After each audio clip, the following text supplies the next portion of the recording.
Good evening. My name is Qasim Rashid. I'm president of the Muslim Law Student Association. And let me start by thanking every single one of you for attending today. This is the first of this kind of an event that we've done before at the University of Richmond School of Law. And I want to start by thanking some of the people who made this possible. In a minute, I'm going to introduce Professor Shari Motro, who will be moderating the event, and she will introduce our esteemed panel. But I want to thank, in particular, Ilyas Latkin and Andrew Neville of the International Law Society. This event is a joint effort between the International Law Society and the Muslim Law Student Association. And I also want to thank Fatma Muniz, Rizwan Majiduddin, and Maryam Durrani. Each of them worked diligently to make this a possibility. And so please express your gratitude to them.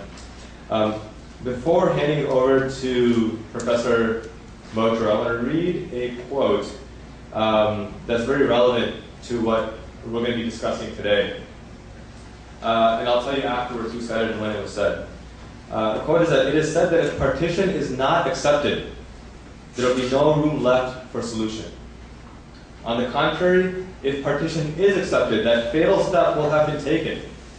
The Arabs and the Jews will have been set by the years, and never again will there be a chance of bringing them together. Far too many unfinished vendettas will delay and will bar the way. If you delay and do not take this fatal step, you still leave open the Arabs and the Jews for a chance of reconciliation. A chance of reconciliation through which they can combine and work together. It is not that if you do not take a final decision today, your jurisdiction to decide anything else is barred. It means only that neither of these two solutions is acceptable and that something else may be found. The responsibility remains with you, however. Do not throw away this chance. Do not close the door that may not be opened again. The United Nations must find a solution which is not only fair, but that which has the best chances of success for the largest number of Jews and the largest number of Arabs in Palestine. This is a quote by Sir Muhammad Zafrullah Khan. He was president of the UN General Assembly in 1947, and this quote was read on October 7, 1947, while the debates of whether the state of Israel should be created. And the sentiment that's being expressed is that the ultimate goal should be full protection for the Jews and full protection for the Arabs. That neither should have their rights infringed upon, neither should be violated, both should be protected, and both should be taken into consideration. And so the discussion today is going to talk a bit more about the Palestinian cause. Does Palestine have a legal right to stay there? And so with that, without further ado, I'm going to invite Professor Shari Motro. She is one of our esteemed professors of law at the university. She was pivotal in putting this together. Please join me in applauding her and bringing her up here.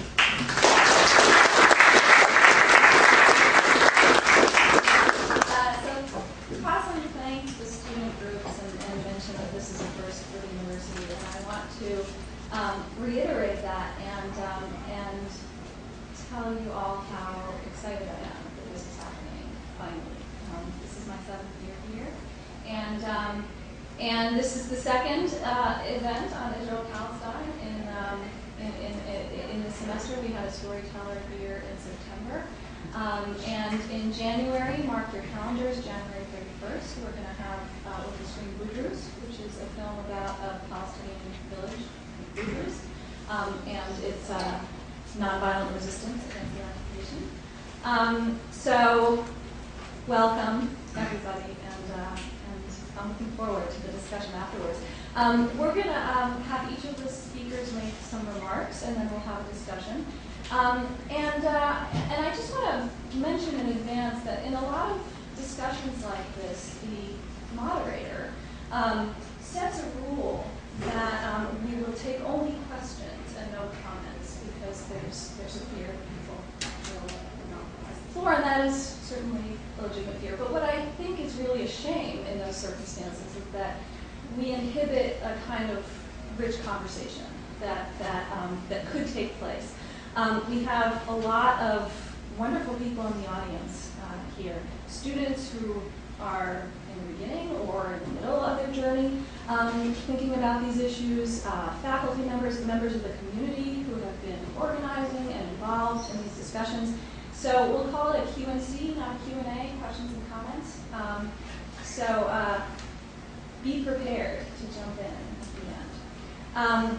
Okay, so our first speaker, I'll go through both bios and then I'll turn the floor to them. Hussein Ibish is a senior research fellow at the American Task Force on Palestine and blogs at ibishblog.com. He's a regular contributor to many American and Middle Eastern publications, including Foreign Policy and The Atlantic. He's a monthly contributor to Al Hayat and a weekly columnist for Now Lebanon. He was the Washington correspondent for Beirut's Daily Star. Ibish is the editor and principal author of 3 major studies of hate crimes and discrimination against Arab Americans. His most recent book is What is Wrong with the One-State Agenda? Why Ending the Occupation and Peace with Israel is Still the Palestinian National Goal. Ibish served as communications director for the Arab American Anti-Discrimination Committee, and he has a PhD in comparative literature. Next, we'll hear from William Quant, who teaches courses on the Middle East and American foreign policy at UVA in the politics department.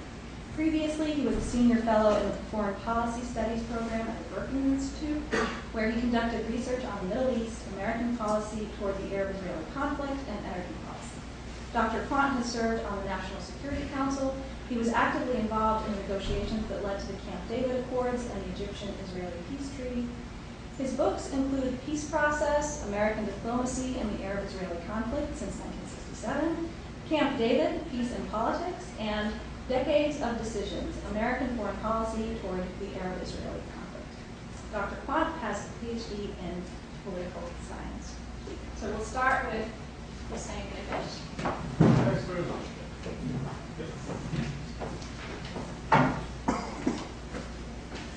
Well, thanks very much for inviting me here. I came down for the weekend this summer to Richmond with my girlfriend, and we had a great time. It's a beautiful place, so great to be back.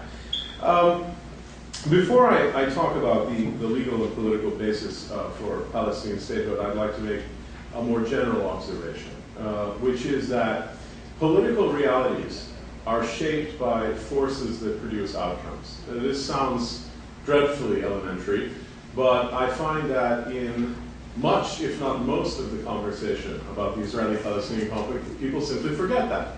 And they start talking in the abstract about things that should be, and things that might be, and things that we can imagine.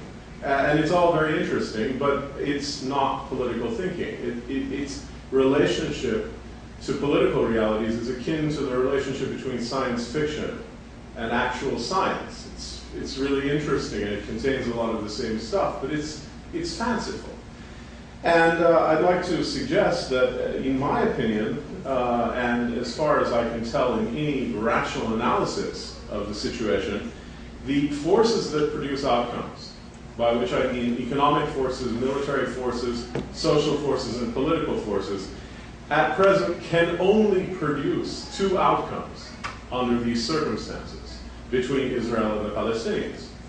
We can have a conflict-ending negotiated agreement allowing for 2 states, Israel and Palestine, to live side by side in peace.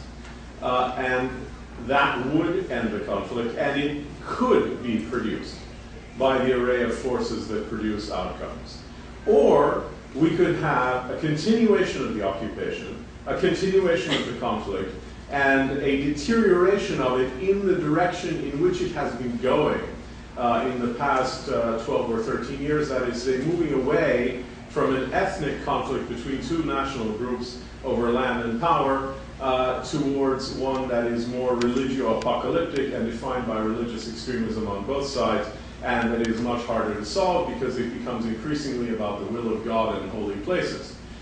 I do not believe that there are any third options. The Israelis and the Palestinians and the rest of us who are concerned with this conflict do not have, in reality, a smorgasbord of interesting options in front of us. I mean, if you're willing to suspend political thinking and start engaging in the political version of science fiction, you can come up with all kinds of stuff, like a greater Israel, in which some Palestinians are second-class citizens and some are not really citizens or are there but they're citizens of Jordan or something like that. Or you could posit a South Africa-style solution in which you simply have one person and one vote, and any number of confederations and post-states and post-national, all kinds of things that are leaps of the imagination. None of them correspond to what the forces that can produce outcomes can produce. So I simply want to begin with that political observation that if you think about this problem in strictly political terms, there's a pretty simple binary choice between more conflict and more occupation and two states, a Palestinian state alongside Israel. Now, I want to begin by quickly looking at the situation at the UN, because that's where attention has been focused on this issue in recent months, and rightly so. The Palestinian bid for UN membership is at an impasse. No Security Council majority, which has been obvious for many months, and I've been writing this for at least 4 months, exists, and it was not going to exist. And therefore, no US veto will be required to prevent Palestinian membership, and I don't believe that a vote on this application will actually take place, because I don't see any reason why Palestinians would force a vote they know will fail without even producing the embarrassment that some people think is a good idea of making the United States stand alone against Palestinian statehood. I think that whole idea of it being useful in any way to embarrass the United States is a bizarre way of thinking from the point of view of Palestinian national interest, but it doesn't even come into play because there are no 9 votes to force that. This reality that there are no 9 votes has now been finally publicly acknowledged by the Palestinian leadership. UNESCO membership, which has been the one thing the Palestinians have been able to acquire, is not going to lead to applications to further multilateral agencies, although this could be achieved in almost every case. I mean, there are 16 UN or multilateral agencies the Palestinians could go to and probably get membership approval.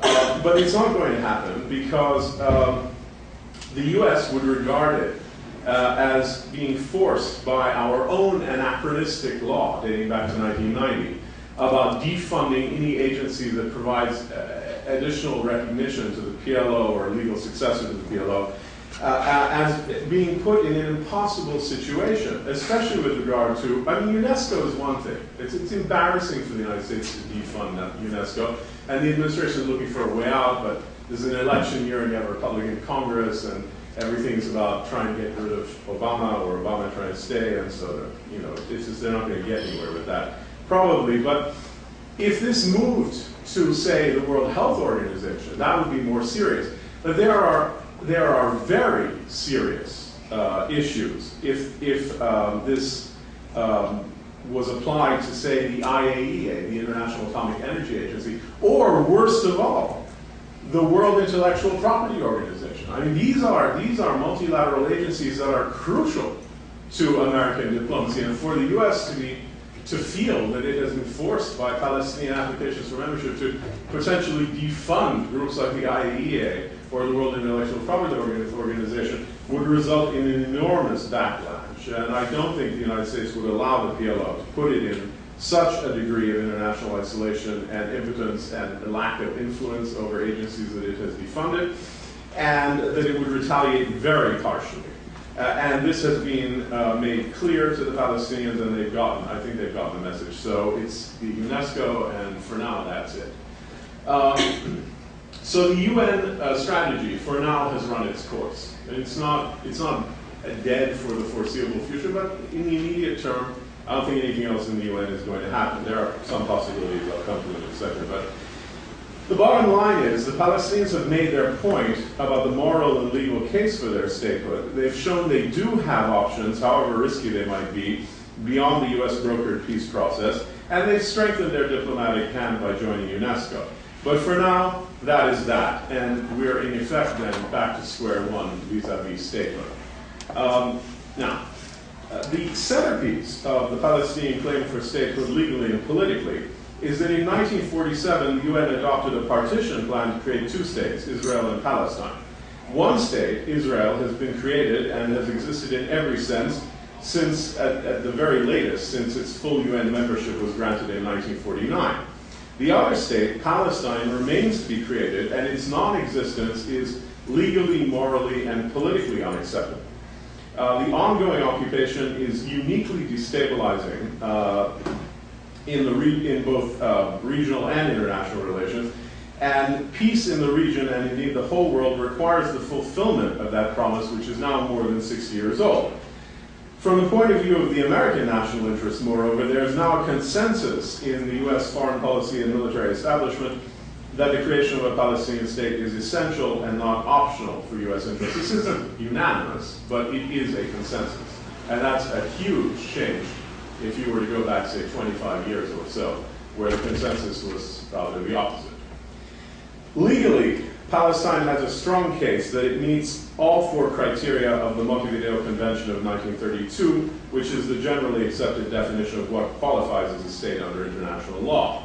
The first criterion, a permanent population, is met without any doubt. There they are in the occupied territories.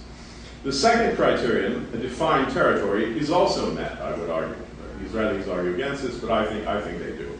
Security Council Resolution 242 calls for Israel to withdraw from the occupied territories, in effect mandating a return to the 1949 armistice lines. That's now understood as including mutually agreed upon land swaps to adjust for, one, anomalies in the 1949 armistice lines, and number two, some of the Israeli settlements that Israel politically cannot give up and will not be giving up. In 2002, and several times since, the Security Council specifically called for the creation of a Palestinian state in the occupied territories.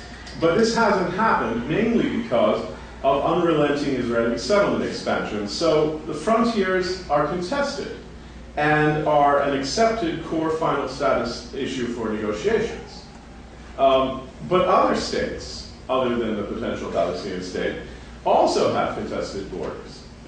China, India, Morocco, Cyprus, and of course Israel itself.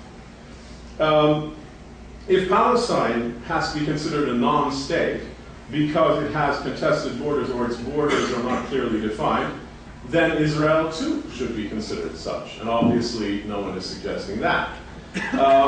Moreover, this argument by Israel, as most recently articulated by Deputy Foreign Minister Danny Ayalon's famous and fatuous YouTube video, you may or may not have seen it, about Palestine not controlling its territory, is very much like the man who murdered his parents throwing himself upon the mercy of the court on the grounds that he's an orphan. It's Israel's own doing alone that this is not the case. The third criterion, having a government that can enter into, is a general recognition. The third criterion is having a government, and there is a general recognition that the Palestinian Authority is ready for statehood. I'll have more to say about that in a minute. But compare what people say about the Palestinian Authority's capacity to govern in the areas it is allowed to exercise self-government in by Israel, that is, say, mainly Area A, the population centers, Palestinian population centers in the West Bank, to failing or failed states in other internationally recognized states such as Somalia, Congo, increasingly Yemen, certainly Afghanistan, and so forth. I mean, I could go on and on about states with governments that are plainly less effective than the PA in the areas that they have control over. The fourth criterion is the capacity to enter into international relations with other states. Now, the PLO and the Palestinian Authority have for years entered into many contractual relationships, including with the EU and with Israel. Palestine is recognized in some way or another and has some form of bilateral relations with over 120 countries and has recently become, as I say, a full member of UNESCO. So I think all four of those criteria are met, frankly. The argument is made that the status quo of occupation on the ground would not change in reality without a negotiated agreement. And this is true. Following President Abbas's speech at the UN, Prime Minister Netanyahu said in his own speech at the General Assembly that Palestinians, open quote, want a state without peace, close quote, as an argument for denying them statehood. But Israel, too, is a state without peace, we're going to say. This argument implies that legal principles don't matter. Palestinians know and publicly accept that real statehood and independence, in fact, will require an agreement with Israel. The PLO, which is the sole legitimate diplomatic representative of the Palestinian people, and that status, by the way, is accepted even by Hamas, formally and irrevocably recognized Israel in the Letters of Mutual Recognition of 1993, and this remains unrequited. Israel merely recognized the PLO as the representative of the Palestinians, but has never formally or officially recognized a Palestinian state or even the Palestinian right to statehood. Although Prime Minister Netanyahu alluded to a two-state solution, that's had governments in the past that have aspired to a two-state solution, there's been no such formal recognition on either count. The Palestinians, therefore, have met the essential conditions of a two-state solution by formally and officially recognizing the statehood of the other party, while Israel has not. The current secular nationalist leadership of the Palestinians in Ramallah has gambled everything on achieving a two-state solution. They know that if they're seen by other Palestinians, by the Palestinian public, as having permanently and completely failed to achieve this through their strategy of negotiations, diplomacy, and institution building on the ground, eventually their people will look for another leadership and another strategy, and an alternative already exists in Gaza. Therefore, virtually everything that the nationalist Palestinian leadership is doing, even controversial actions such as the UN initiative, is designed to promote and preserve the possibility of this outcome, no matter how uncomfortable some of it makes Israel or the United States. The present Israeli government, by contrast, is not united behind its goal, which is deemed as unnecessary and unachievable by Foreign Minister Lieberman and many other senior cabinet figures. Even Prime Minister Netanyahu's own stated commitment to this outcome is in doubt, given his ideological background, his government's policies, and the conditions he has laid down, including no compromise on Jerusalem, a permanent or long-term Israeli military presence in the Jordan Valley, and so forth. You could call them bargaining positions, but it sounds more like something that contradicts the fundamental outcome. It's not just Palestinians who doubt his sincerity regarding a genuine two-state solution. Many Europeans, Americans, and even other Israelis. But it should be recognized that there's a considerable gap between international recognition and de facto statehood. The international status of a Palestinian non-member state at the UN, which they could get from the UN General Assembly if they asked for it, as opposed to full membership, which they cannot get from the Security Council, would be a mirror image of the de facto independent Republic of Kosovo. And I think this comparison is actually very illuminating. Kosovo is in every meaningful way a sovereign state that controls its own territory, makes its own decisions, is recognized by most of the great powers of the world, and participates in the World Bank and the IMF.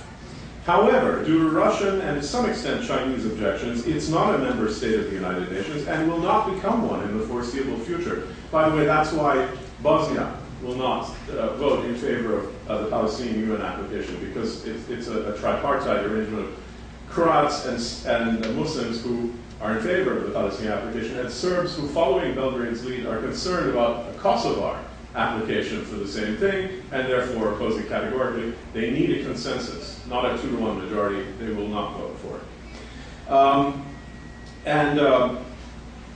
So the thing about Kosovo is it's a state in every sense, although it's not recognized by its most important neighbor, Serbia, which considers Kosovo to be part of UN-administered territory of Serbia, in fact. Kosovo, for all practical purposes, is an independent state, but one that's severely restricted when it comes to recognition. I think it's recognized by about 65 states only, and participation at the multilateral and diplomatic register. A Palestinian non-member UN observer state would at best produce the inverse result. There would be an independent Palestinian, quote, state, close quote, that enjoys significant recognition and latitude to participate diplomatically at the UN and quite possibly in other significant multilateral forums. However, it will not otherwise, will otherwise enjoy very little sovereignty, real sovereignty. Kosovo has de facto independence without many of the trappings of sovereignty. What Palestinians would be getting with non-member state status would be, in effect, the box that independence came in, minus the content. Palestinians are not in a position to emulate the Kosovars who secured de facto statehood in spite of failing to secure important recognitions and over vociferous objections of Serbia and some permanent Security Council members. So even proponents of a Palestinian non-member UN observer state must acknowledge that this state will be virtual at best for now. This leaves us in a situation in which diplomatic breakthroughs are unlikely until at least after the next US presidential election in 1 year's time, which will also very possibly see an Israeli election as well, and possibly even a Palestinian one too. In the case of delicate moments, politically sensitive moments, like election seasons, politicians typically only make risky moves if they are confronted with either a major crisis that demands immediate action or a sudden and unexpected opportunity that cannot be ignored. Neither of these conditions apply today. There's no crisis and there's no real opportunity. So for now, major diplomatic initiatives, especially by the Obama administration, really cannot be expected until after the election.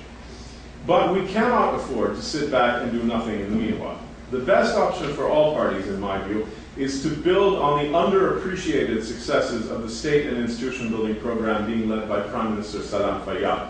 These efforts are actually creating the basis for a real Palestinian state on the ground, strengthening the hands of moderate Palestinian forces, forestalling any moves towards a resumption of violence, and promoting the tactic of nonviolent resistance, such as the freedom rides on his segregated Israeli buses in the occupied territories that activists are about to engage in. And I want to tell you a little bit about this underappreciated 2-year state building program that really needs to be expanded on and continued, because it actually redefines the strategic reality on the ground. It's the Palestinian answer, in a sense, to Israeli settlement activity. It's unilateral, but unlike settlement activity, it is consistent with international law, and it brings us closer, not farther away, to a two-state solution. So here's some basic facts about what's been achieved. Despite the global recession and regional factors inhospitable to formal investment, according to the IMF, the West Bank economy grew by 8.5% between 2009 and 2010. Dependence on foreign aid has been reduced from 1.8 billion in 2008 to 1.5 billion in 2010, and a projected 1.2 billion in 2011. It's estimated that now 66% of recurrent Palestinian Authority spending can be financed from domestic sources, although Israel is currently and outrageously withholding Palestinian tax revenues as retaliation for the UN initiative. As finance and prime minister, Salam Fayyad has created what is probably the most transparent public finance system in the Arab world, and the Palestinian Monetary Authority and Palestinian Central Bureau of Statistics operate in accordance with OECD standards. According to the Portland Trust, 4 out of 5 of the main sectors of the Palestinian Security Exchange increased in 2009, with banking up about 30%, and in 2011, a bad year everywhere in the Middle East almost, the PSE has fallen only 1.5%, as opposed to drops of up to 40% in some neighboring markets like Egypt. Admittedly, an extreme example, but still, 1.5% decline is not bad for 2011. In October 2011, last month, the Padico Holding announced the successful closure of the first Palestinian corporate bond issuance with a $15 million surplus subscription over the $70 million offered. Palestinian security forces have restored law and order in now thriving towns like Jenin and Nablus, greatly reduced crime and violence, and coordinated effectively with Israeli forces, allowing Israel to remove a significant number of roadblocks and checkpoints, which not only makes life better, but also spurs economic growth, etc. The Palestinian court system is being reformed. There's a lot more work that needs to be done there, but still, it's happening, and it's seen a jump in the number of both criminal prosecutions and civil actions. People are going to court because they're starting to believe they can actually, get a fair hearing for their civil tort actions. In the past, that was really not believed in. The PA in the past 3 years has completed more than 1,700 community development programs across the West Bank, built 120 schools, 3 hospitals, and 50 health clinics. Around 1,000 miles of roads have been paved, and 850 miles of water pipes installed. Now, all of that, of course, is restricted to Area A, which is 15% of the West Bank, and Israel has been destroying institution building work outside of Area A, especially in Area C, the 60% of the West Bank where Palestinians are not supposed to do anything. They've constructed road several times out of the small village of Qarawat Bani Hassan, and it keeps getting destroyed by the Israeli military. Israel is currently planning to destroy a Palestinian solar energy plant because it happens to be in Area C. This is outrageous, but this is the way it is. Now, according to the projections by the Palestinian Bureau of Statistics, the number of housing units has jumped to almost 900,000, an increase of 26% over the past few years. Palestinians are building the first planned city in the West Bank, $800 million project called Rawadi, north of Ramallah, which is projected to house 40,000 people in affordable apartments. Tourism, which is a major part of the economy, is on the rise. In 2010, the number of inbound and domestic visitors reached 4.9 million, marking a major increase of 88% compared to 2009. Unemployment is still a problem, and it's increasing for complex reasons. But the bottom line is that in September 2010, the World Bank issued a report stating that as a result of everything I've just described, the Palestinian Authority, and I quote them, open quote, is well positioned to establish a state at any time in the near future, period, close quote. The IMF and many other multilateral institutions have agreed with this assessment. And 2 months ago, in September 2011, Jonas Gahr Store, who's the foreign minister of Norway and the chairman of the Ad Hoc Liaison Committee of International Donors to Palestine, wrote an op-ed in the New York Times in which he said, and I'll quote him a little bit at length, open quote, according to the World Bank and IMF, the Palestinian Authority has been remarkably successful in building Palestinian public institutions. The World Bank affirms that Palestinian institutions have achieved a level above the threshold for a functioning state in key sectors such as revenue and expenditure management, economic development, service delivery, and security and justice. In this respect, Palestine has achieved more than many states that are full UN members and has also passed a tougher economic stress test than many EU member states, close quote.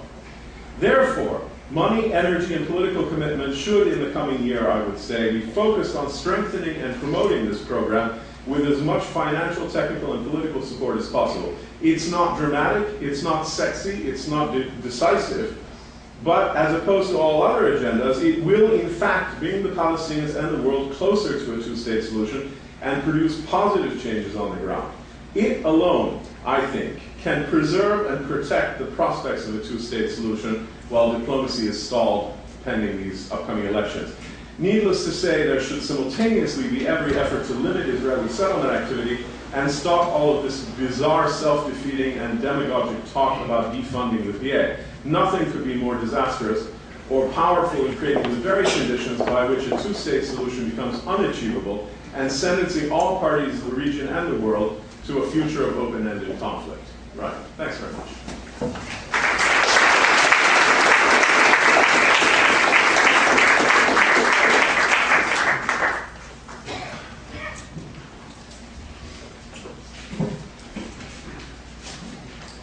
Thank you for inviting me. It's nice to see some friends in the audience. And it's a depressing topic to discuss because you've heard from my colleague Hussein Ibish the essential paradox that many people in the world, probably the vast majority who think about these things, have come to the point of recognizing that Palestinians have the right to have a state, should have a state, and that they have a remarkably competent political class that is ready to turn this promise of statehood into a reality. And yet, I think we all feel, those of us who follow these issues closely, that the prospect of actually having a Palestinian state in practice has rarely seemed any further away.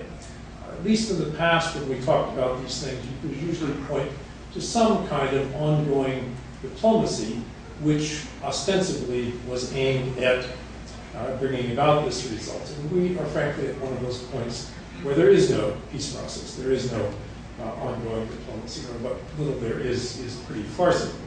So I want to talk about this not as a lawyer. I don't have the credentials and I don't have the inclination to look at this issue primarily through a legal lens, although I think issues of international norms and law are relevant.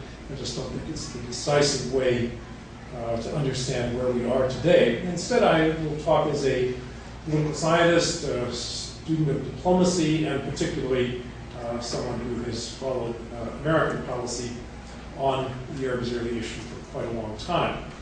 I will start with the one thing that I think is a kind of interesting piece of relatively good news if you look at American policy and even American public opinion over any relatively long period of time. Palestinian statehood used to be a bad word in official Washington. I worked in 2 American administrations that would not use the word Palestinian state and did not, at least ostensibly, recognize the Palestinian the Liberation Organization as the representative of the Palestinians.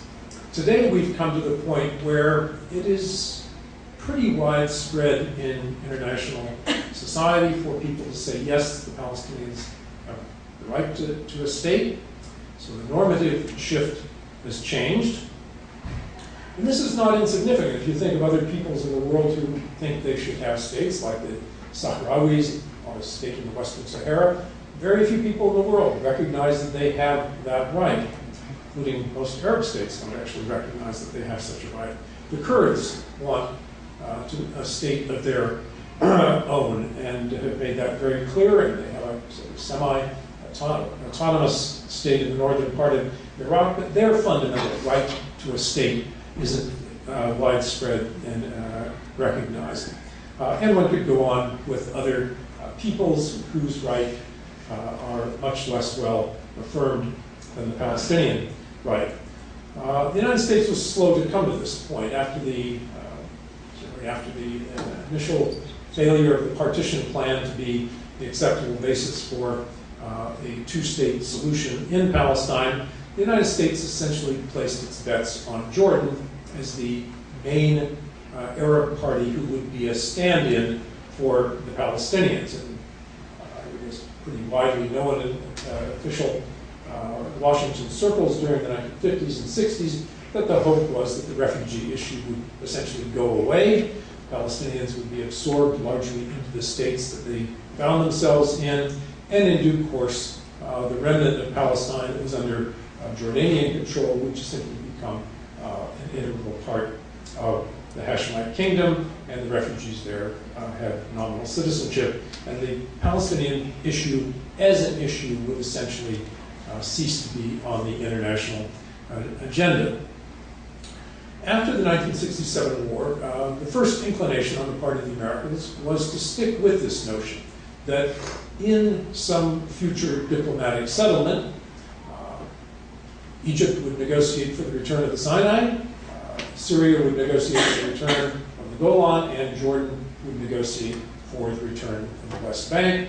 People tended not to talk too much about Gaza, but some thought that well, Jordan could be the interlocutor for the Palestinians in a more general sense.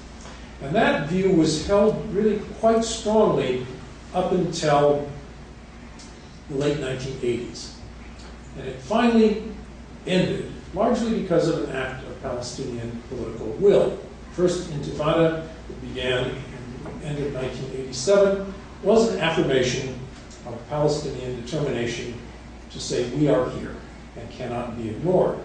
And it had an interesting effect. I mean, I'm recounting this partly because, at least for the students here, this is like ancient history for all of you. It's still very vivid in my mind. Perhaps a few older folks here remember this as well. But this had a very important impact on one key player, and the key player was the King of Jordan, who in the summer of 1988 said, Jordan no longer makes a claim to the West Bank. If anybody wants to talk to the Palestinians about their future, they should talk to the PLO. And amazingly enough, within a few months, the Ronald Reagan administration, of all administrations, recognized the PLO as the legitimate representative of the Palestinian people in exchange for the PLO recognizing UN Resolution 242, which is the Land for Peace formula, Israel's right to exist, and renouncing, as Yasser Arafat inimically said in December 1988, he said, we renounce terrorism. He meant terrorism, but it sounded to most ears as if he was renouncing tourism. Well, Hussein has told us there's a lot of tourism going on, and actually not much terrorism. So things did actually change. The United States made a timid overture toward dealing with the Palestinian leadership, and it was only a few years later when Yitzhak Rabin in Israel followed suit and began his secret negotiations in Oslo that led to the Oslo Agreement, which symbolically was an important threshold. It meant that Israel and the PLO mutually recognized each other, and this was Israel's step toward recognizing that Palestinians had legitimate political claims. It left a lot of issues unresolved. People now tend to look back at Oslo and say there was really nothing to it because it postponed all the hard issues, but at the time it was a step in the political realm toward recognition that the Palestinian right to statehood was there. Now, I also worked in the Carter administration, and Carter made his contribution to this by introducing a word that now seems kind of quaint, but at the time, I can tell you, it was really quite controversial. He said the Palestinians should have a homeland of their own. He didn't quite bring himself to say state. That was still a bridge too far. But this clearly conveyed a political content. The Palestinian issue from late 1970s on in American discourse was no longer just a humanitarian issue of refugees and their claims. It became a political issue, and a lot of people spent a lot of time trying to figure out what formula might work. The final phase in this story, before I get to the miserable state we're in right now, is that during much of the 1990s, there was actually quite a bit of serious diplomacy that went on, at least if you measure it by people meeting and talking and arguing and high-level contacts. Yasser Arafat became one of the most frequent visitors to Bill Clinton's White House. I think he was there probably more than almost any other foreign leader, de facto being treated as a near head of state. And of course, in Clinton's last year, there was this famous summit meeting at Camp David where the parties really did address issues like Jerusalem, borders, refugee claims, and so forth. And it failed. And Clinton's contribution to that failure was significant. I won't dwell on it right now, but we ended in the 1990s, 2000, with a collapsed peace process. And quite frankly, the next administration did very little to get peace back on track. It thought that invading Iraq was a better idea. And that diverted a lot of attention from Arab-Israeli issues until, interestingly, the very, very last year of the Bush administration, W. Bush. Justice Clinton didn't really get serious about Arab-Israeli peacemaking until his last year. Neither did at least some parts of the Bush administration. And we now actually know, I think with pretty good confirmation, that in the fall of 2008, Ehud Olmert and Mahmoud Abbas, Abu Mazen, president of the Palestinian Authority, actually had some pretty interesting exchanges. And Olmert, who was on his way out, which is, I guess, when people make their most interesting offers, did show him a map. He wouldn't give it to him, but he showed him a map, and he described an outcome which, although if I were a Palestinian, which you might have guessed I'm not, but I've been involved in studying this issue for a while, I don't think I would have leaped at it and said, wow, this is my fulfillment of my dream. But it wasn't a hopeless case, particularly if you assume it was not the final word. And I can tell you on good authority that Olmert had told our Secretary of State it wasn't his bottom line, but it was pretty close to it.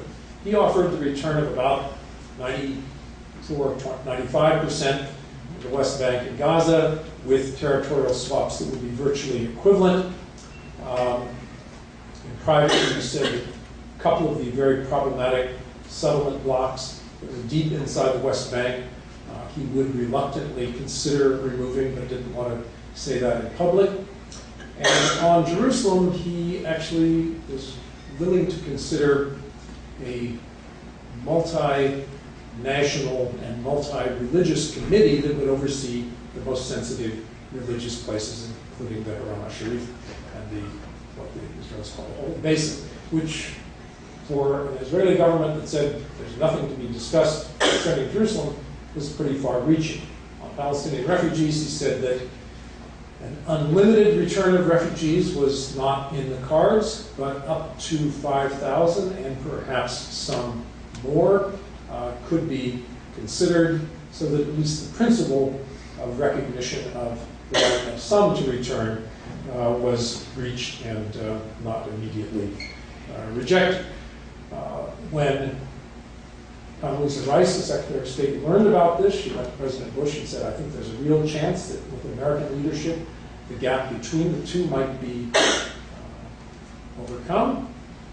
Bush said, if they want it, they can do it. We'll support anything they can agree to, but I'm not going to get involved. So that last-ditch effort failed, and instead we got a rather nasty war in Gaza from Olmert before he left. And we're now with a broken peace process. I had initially thought that the Obama administration would try to pick up where Olmert and Abu Mazen had left off. And I think in his first 6 months in office, Obama did try to push fairly hard on getting back to some kind of serious Arab-Israeli diplomacy. And then he discovered that he had a new Israeli prime minister to deal with, not Ehud Olmert, who had shown signs of considerable flexibility, but instead the current prime minister, Benjamin Netanyahu, who is pretty close to being Mr. No on most of these issues. So after arm wrestling for quite some time over issues like freezing settlements in the West Bank, basically in about a little over a year ago, my reading of it is that President Obama threw in the towel. He decided it was costing him too much. There was no chance of getting Netanyahu to make significant concessions. And the politics of the whole effort was beginning to work against him. So instead of having achieved sometime in these recent years a breakthrough toward a two-state agreement, a conflict-ending agreement, as Hussein Ibish described it, we're now stuck with a reality that I think is actually quite far from a two-state solution. Some people have actually described it as something closer to a five-state outcome.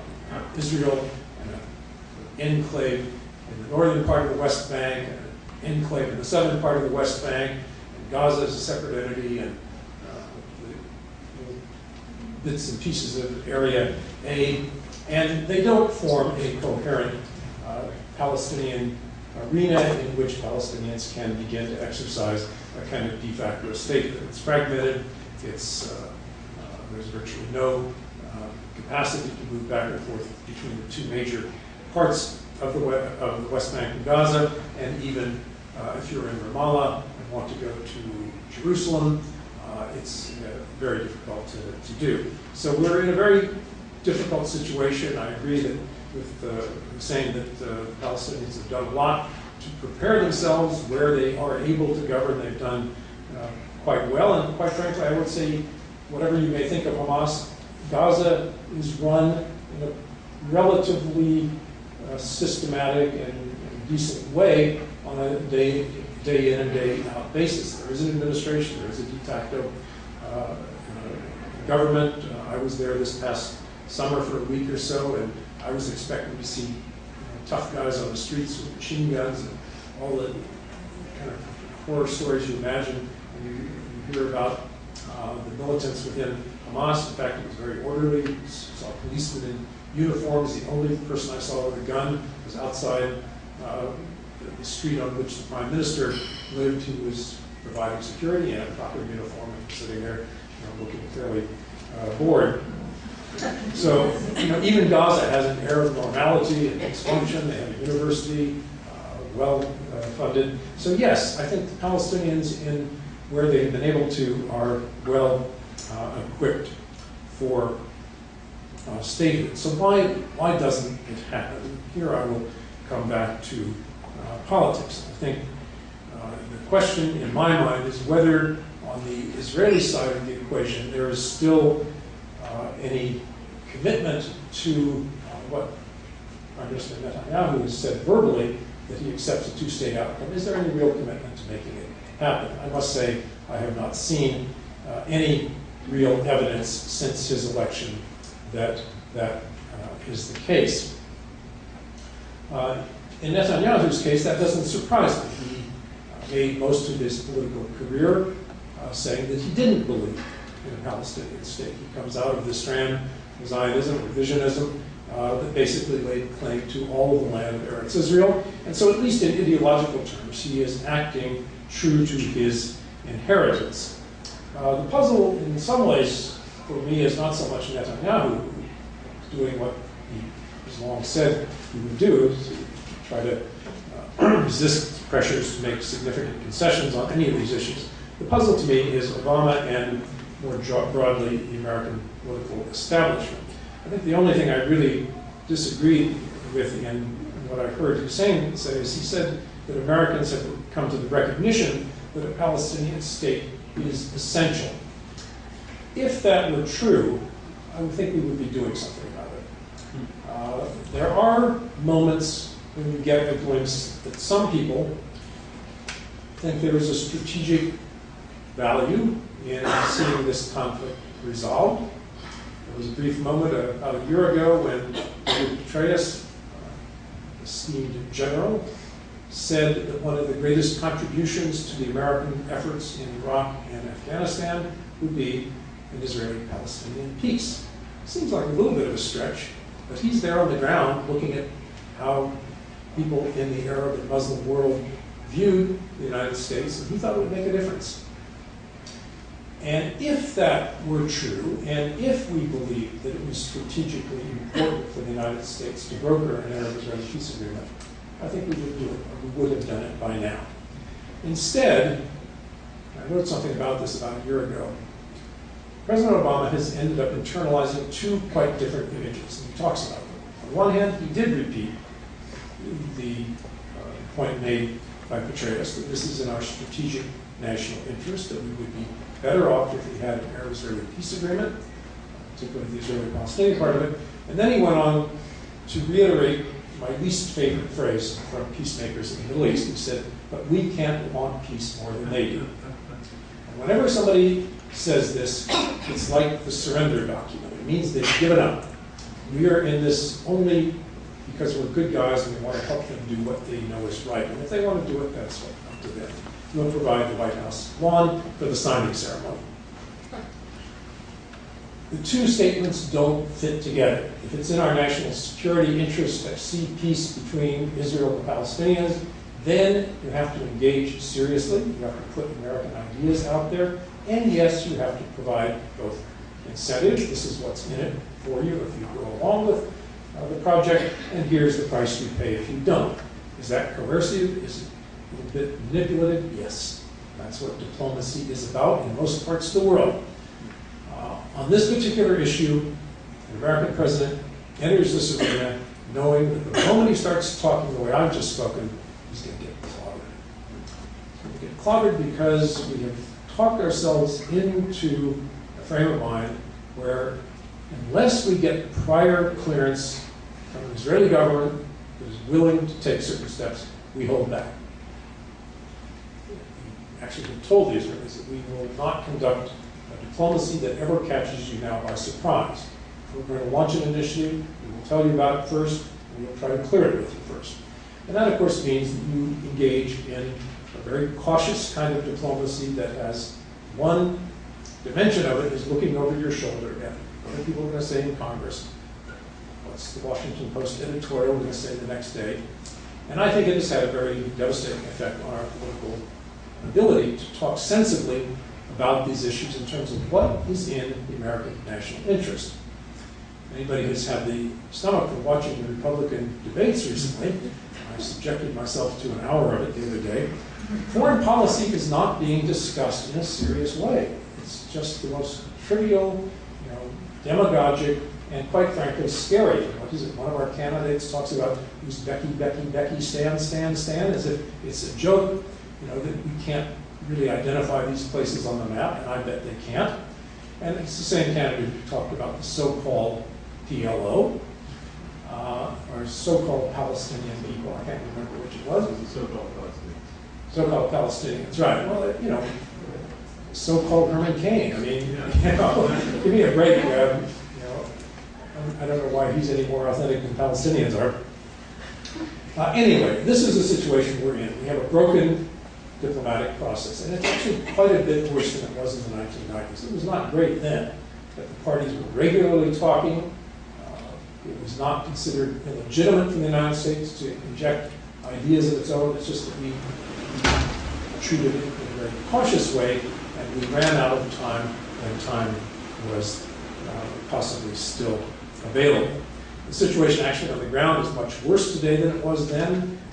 If you think settlement activity is not a problem, people keep saying Obama made a mistake insisting so much on freezing of settlements. If you don't freeze settlements, the status quo on the ground just keeps changing. And it changes in a very, very predictable way.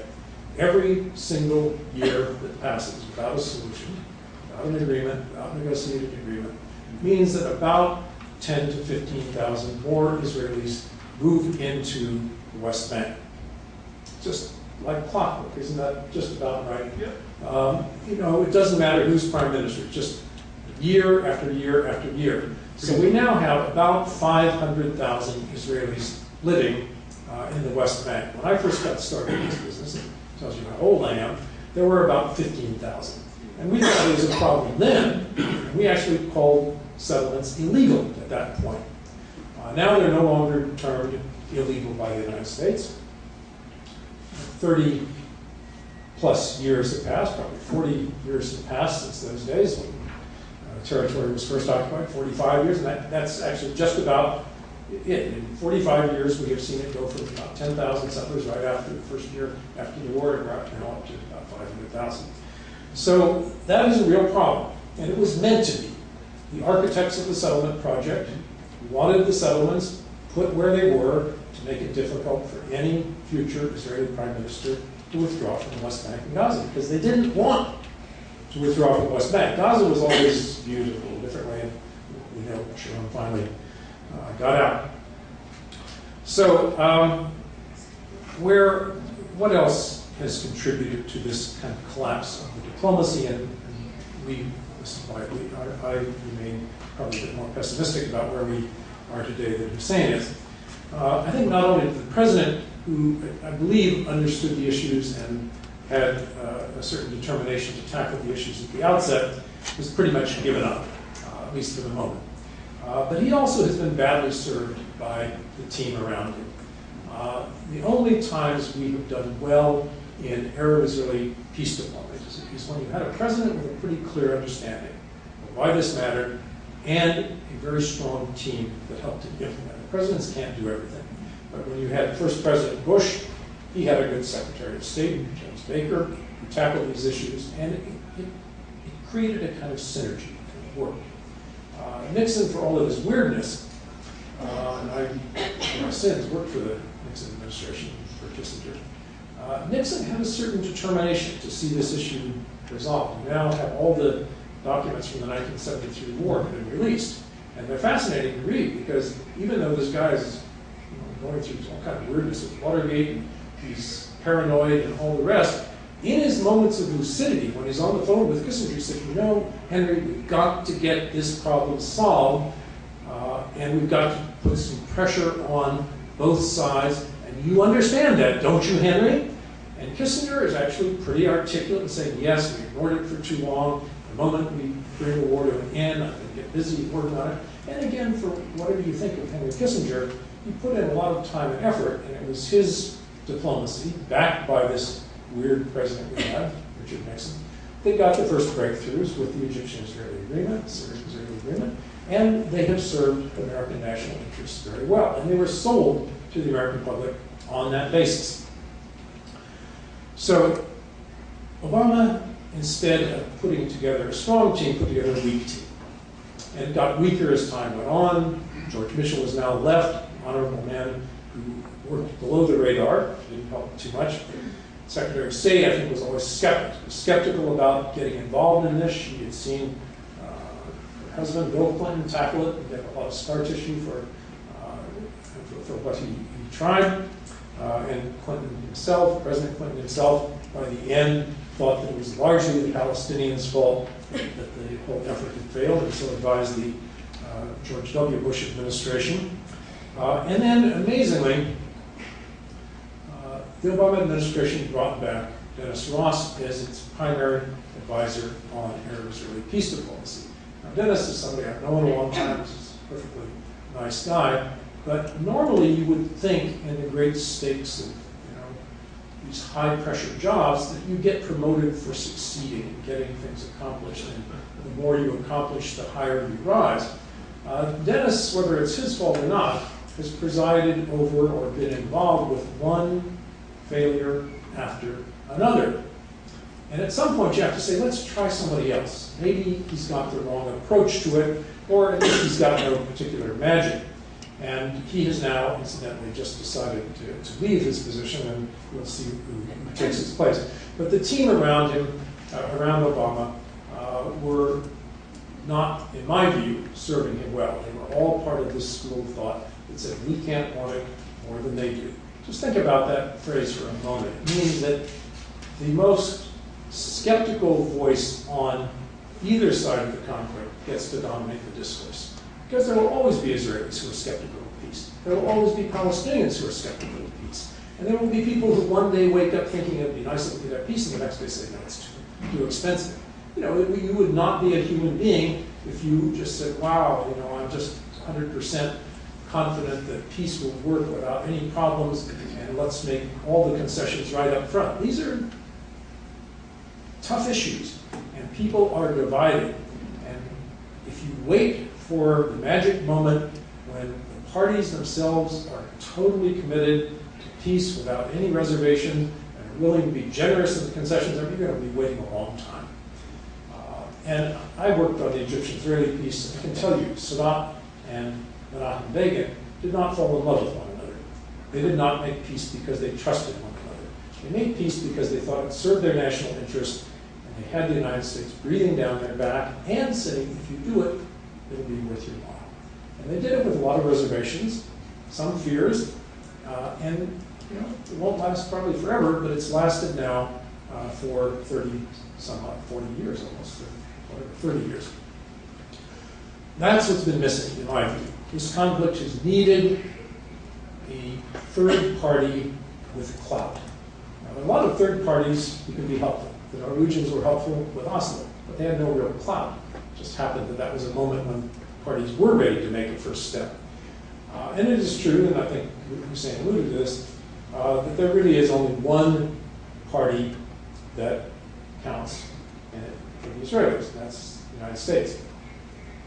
They care a lot about the relationship with the United States, and Netanyahu has been masterful in the way he has cultivated political circles in the United States. He speaks perfectly good American English, which helps. He knows his way around. And when he came to Washington last May, he came shortly after the president had given a speech, which was a little bit controversial. He went to Capitol Hill, spoke to a joint session of Congress, and got 29 standing ovations. I think that was the moment when President Obama concluded that time was ripe to lower the temperature a bit. So I'm going to end by simply saying I think we're in a real difficult situation because there is this paradox of widespread recognition of the Palestinian right to statehood, but little prospect of real movement in that direction in the near term. And things might change in a year and a half after American elections, after Palestinian elections, after Israeli elections, but also during that dead time. A lot of other things are going to happen, and they won't all be in the direction of keeping the option of two states open. Thank you very much.